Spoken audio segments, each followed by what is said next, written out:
Good afternoon, everyone. Welcome back to Horsepower Obsessed. My name is Justin, and today we're going to talk about the C8 Corvette and the fact that Motor Trend has released some of the performance aspects of the car in great detail.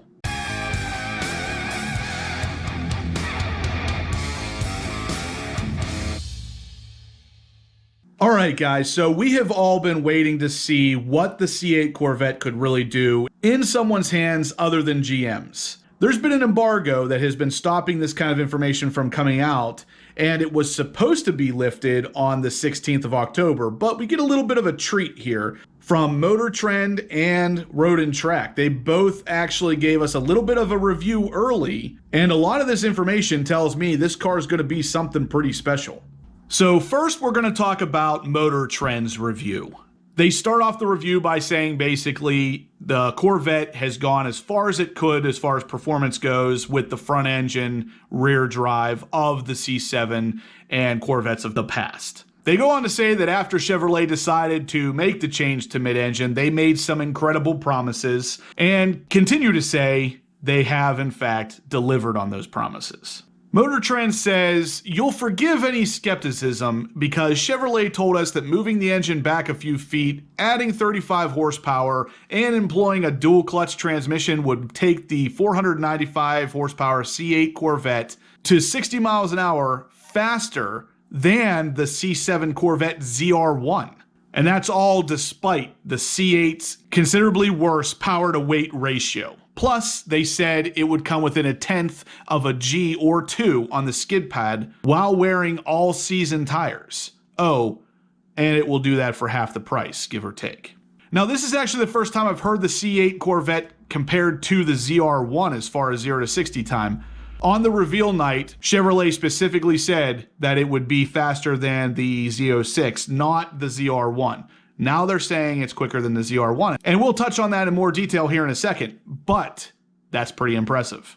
Motor Trend has tested the car and come to the conclusion that with launch control engaged and 61% of the weight of the car over the rear tires, the C8 Corvette Z51 got to 60 miles per hour in 2.8 seconds and an 11.1 second quarter mile at 123.2 miles per hour. That's pretty impressive because they originally said this thing was going to be 0 to 60 in 2.9, which of course put it just outside of how fast the ZR1 could do 0 to 60. Now it is actually faster to 60 miles an hour than the ZR1 of the 7th generation Corvette.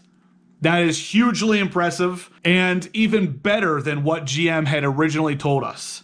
There were some hints dropped here and there from Motor Trend when they first started testing this car that it was actually going to be a hair faster than what GM was telling us. But the way it was worded, it really could have gone either way. It was either faster or it was a little bit slower. Now we're seeing it was actually faster, and that's unbelievable. Of course, what makes this possible is definitely that dual clutch transmission. It's not so much the horsepower, obviously. It's not that much higher than the previous generation Stingray.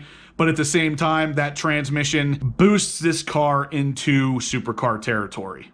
To really put all this in perspective, I'm going to actually quote some things from the Motor Trend article here because the C8 is definitely an impressive car, and it really starts to shine when you understand why the numbers are so much better than the previous generation Corvette. Right on Motor Trend's article, they say, "Let's geek out on these numbers for a hot minute. The best the C7 could ever manage is 3 seconds to 60. That 2019 C7 ZR1 weighed only a few dozen more pounds than this 3,622 pound C8 Z51, but had to launch just 4.8 pounds per horsepower compared to the new car's 7.3. The best a C7 Z51 could ever do was 3.7 seconds to 60 with the same power to weight as the new car, thanks to a slimmer curb weight. Even the C7 Grand Sport, with its stickier tires and Z06 suspension, only managed a 3.6. The quickest factory Corvette ever is the new base model with a sport package. That last sentence is hugely impressive. The fact that the base model can perform at least the 0 to 60 time faster than the previous generation's top dog model, incredible. Motor Trend goes on to say, as you'd expect, much of the advantage is in the launch, but you'd be surprised just how much. The quickest C7 ZR1 ran a 10.8 second quarter mile at 133.1 miles per hour, which is only 0.3 seconds quicker. And what about the other big number? Breaking 1.00 average lateral G on the skid pad is an accomplishment, but it's easier when you have summer tires rather than all seasons. And the Michelin Pilot Sport 4S included in the Z51 package is very much so a summer tire.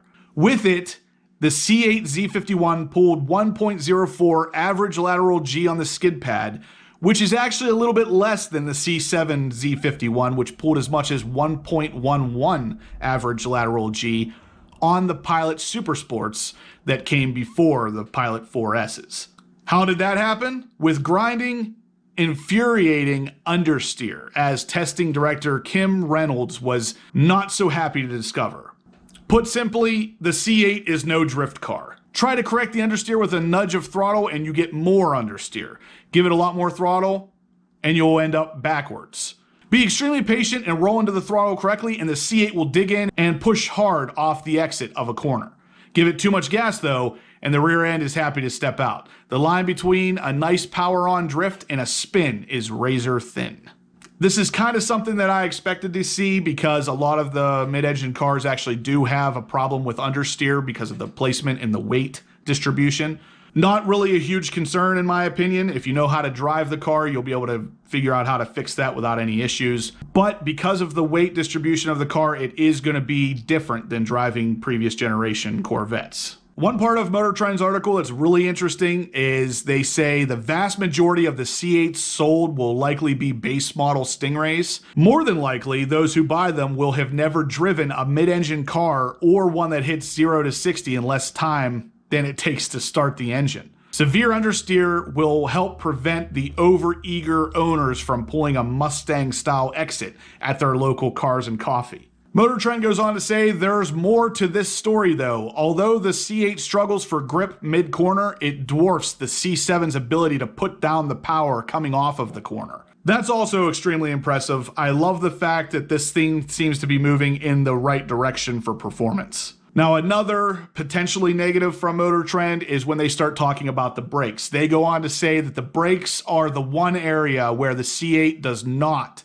have a decided advantage over the C7. At 97 feet, the C8 Z51's best stopping distance from 60 miles an hour falls on the longer end of the C7 Stingray and Z51 scale, costing it precious time in short figure-8 laps. The brakes were also a source of contention amongst the staff. In everyday and even sporty driving, they get the job done fine, but when it's pushed to the limit, they fall short. We knew this a little bit before this review because there was a leaked document showing braking distance that was significantly longer than the C7 Stingray was. So this isn't a huge surprise, but it's still nice to see it coming from a third-party tester rather than straight from GM. Now, Motor Trend does go on to say that the car stops fine, but the brake-by-wire pedal isn't reassuring. Moving on to the next bit of information from Motor Trend, though, they go on to say that the interior of the C8 Corvette is quite impressive. They say, quote, "No longer can we chide Chevrolet for cheap materials, mediocre build quality, and unsupportive seats. Our 3LT trim tester was loaded up to nearly $90,000, and you could see and feel where every penny went, except for maybe the cup holders, which are apparently still a concern with the C8 Corvette." They went on to say that the GT2 seats offered excellent support under hard driving and equal comfort the rest of the time. The leather is the best quality we've seen in a Corvette, and the cabin is quiet enough to whisper across at 80 miles per hour. The steering wheel places your hands in awkward positions during cornering, but we appreciate the clear view of the instrument cluster. Overall, sounds like the interior on the car is going to be pretty fantastic. It looks great in pictures, so I don't really see any reason why it wouldn't be. But again, getting a third party's review of the interior and the car overall is awesome to finally have. Now, they do say that the other side of the coin is that the interior disconnects you from the raw performance of the car. The engine is rather quiet for a Corvette, And the transmission is so smooth in tour mode, you don't get a sense of just how fast you're going. It definitely seems like GM is going a different direction with this particular Corvette. They're stepping away from the rawness of the big V8, loud exhausts, and trying to get more into a more refined area, a lot like a lot of the European cars are. They're more refined, faster, and quieter. Not necessarily a great thing as far as I'm concerned, but I'll reserve my final judgment for whenever I finally sit in this car and drive it. Motor Trend ends their article with, quote, "The C8 is not only powerful, but dare we say, it's also the most premium feeling Corvette that Chevrolet has ever made. It's the quickest Corvette to ever roll off the assembly line and up to a stoplight, and somehow still starts at $60,000. And this is just the beginning." Definitely sounds like good stuff here, guys. Motor Trend's basically giving this thing a big thumbs up, so it's going to be awesome to finally get into this car. The idea of a third-party reviewer is fantastic because now we can get what this car will really do on the track and not so much biasness from the company that created it. In this situation, though, we actually get numbers that are better than what GM has given us in the past, and that is absolutely mind-blowing for a base model Corvette. Anyway, guys, I will link both of these articles down in the description below if you want to read it in any more detail. But if you liked what you saw here, give me a big thumbs up. If you have any questions about any of the details we talked about here today, leave them in the comments section down below or send me an email, horse.power.obsessed@gmail.com, and I'll be happy to answer them for you. If you guys have not subscribed yet, please do. There's going to be loads of C8 content coming very soon to the channel. You're definitely not going to want to miss it. And as always, guys, I'll catch you in the next upload.